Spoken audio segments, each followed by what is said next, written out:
Hello বন্ধুরা, Bengali spice চ্যানেলে তোমাদের সবাইকে স্বাগত জানাই। পুরুলিয়া ভ্রমণের দ্বিতীয় দিনে আমরা ঘুরে দেখলাম অযোধ্যা পাহাড় সংলগ্ন বিখ্যাত কিছু জায়গা। সেগুলি হলো মার্বেল লেক, পাখি পাহাড়, মুখোশ বা চরিদা গ্রাম, বামনি ফলস, লহরিয়া শিব মন্দির ও লহরিয়া ড্যাম, আপার ড্যাম ও লোয়ার ড্যাম।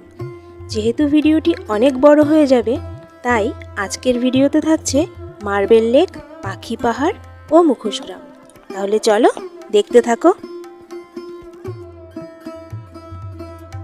দ্বিতীয় দিন সকালবেলা হোটেল সোনার বাংলা রেস্টুরেন্ট অ্যান্ড হোমস্টে থেকে ব্রেকফাস্ট প্যাক করে নিয়ে আমরা চললাম মার্বেল লেকের উদ্দেশ্যে।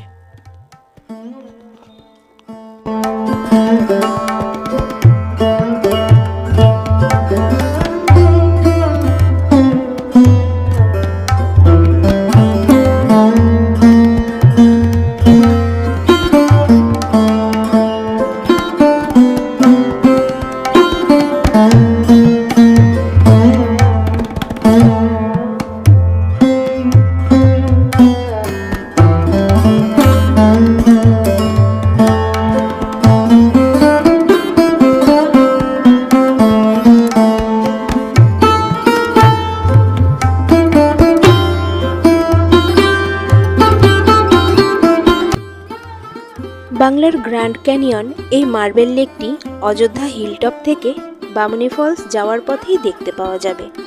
ঘন নীল রঙের জলরাশি পরিপূর্ণ এই ড্যামটি পৃথিবীর চতুর্থ সর্ববৃহৎ জলবিদ্যুৎ প্রকল্প পুরুলিয়া পাম্প স্টোরেজ প্রজেক্টের কাজে বিস্ফোরণ করে পাথর ভাঙতে গিয়ে এই লেকটির সৃষ্টি হয়েছে, যা আজ অযোধ্যা পাহাড়ের এক মনোমুগ্ধকর পর্যটন কেন্দ্রে পরিণত হয়েছে।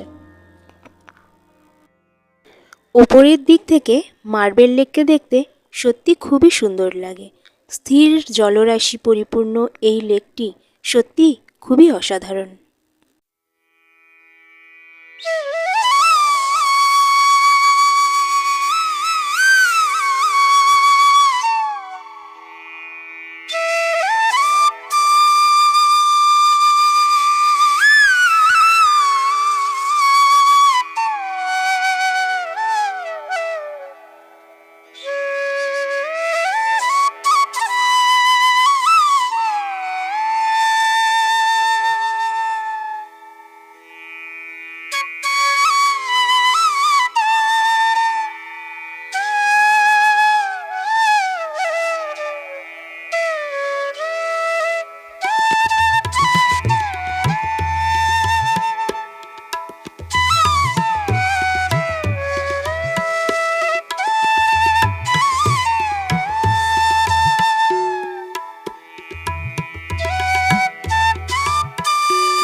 এরপর আমরা নেমে এলাম মার্বেল লেকটির নিচের দিকে।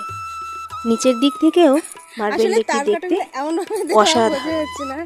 তবে মার্বেল লেকে স্নান করা যায় না বা জল নষ্ট করা যায় না, তার জন্য জরিমানা দিতে হবে।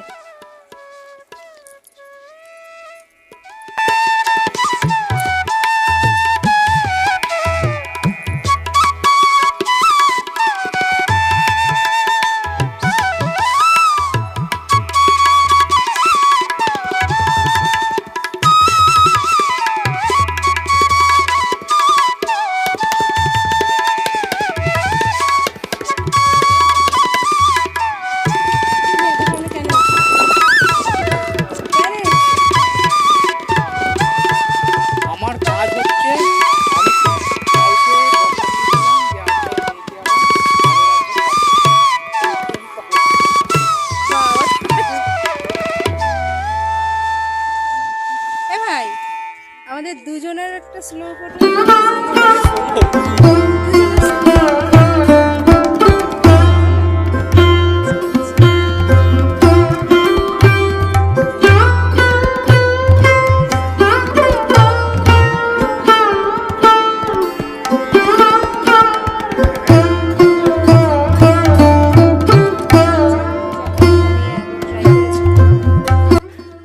লেক থেকে বেরিয়ে এরপর আমরা গেলাম পাখি পাহাড়ে।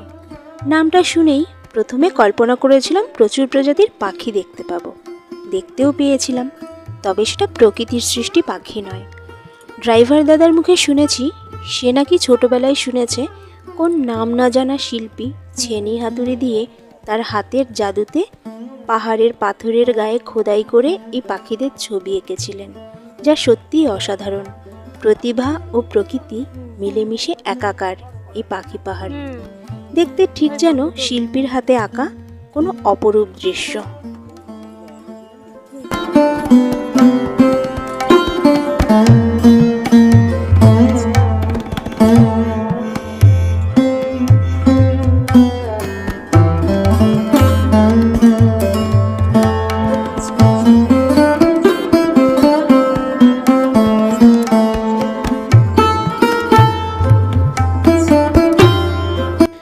পাখি পাহাড় ও জঙ্গলে কিছুটা সময় কাটিয়ে আমরা এবার যাচ্ছি আমাদের পরবর্তী গন্তব্যের দিকে, যার নাম চরিদা গ্রাম বা মুখোশ গ্রাম।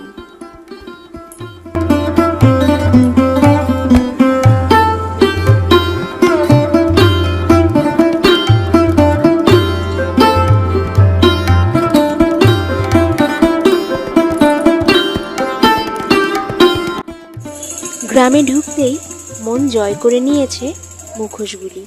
শিল্পীর হাতের ছোঁয়ায় সেগুলো হয়ে উঠেছে জীবন্ত। ছৌ নাচের মুখোশ ছাড়াও বিভিন্ন ধরনের শিল্প নিদর্শন এখানে রয়েছে। আমরাও স্মৃতি হিসেবে কিছু মুখোশ কিনলাম। ছৌ নাচের কথা যখন উঠলই এখানে বলে রাখি, যেহেতু দুর্গাপুজোর সময় আমরা পুরুলিয়া ভ্রমণ করতে গিয়েছিলাম, তাই সেখানে বিভিন্ন প্যান্ডেলে ছৌ নাচের আয়োজন করা হয়েছিল, যেটা আমাদের দেখার সৌভাগ্য হয়েছিল। কিন্তু ওই যে সৌভাগ্য হয়েও হলো না, কারণ আমরা সেখানে পৌঁছানোর আগেই ছৌ নাচ শেষ হয়ে গেছিলো। কি আর করব, অধরাই থেকে গেল। কিছু জিনিস অধরা থাকা ভালো, তাই না বলো? তাহলে আজ এখানেই শেষ করছি ভিডিওটা। দেখা হবে পরের ভিডিওতে, তোমরা সাথে থেকো। আর ভালো লাগলে অবশ্যই লাইক, কমেন্ট, শেয়ার করে পাশে থেকো।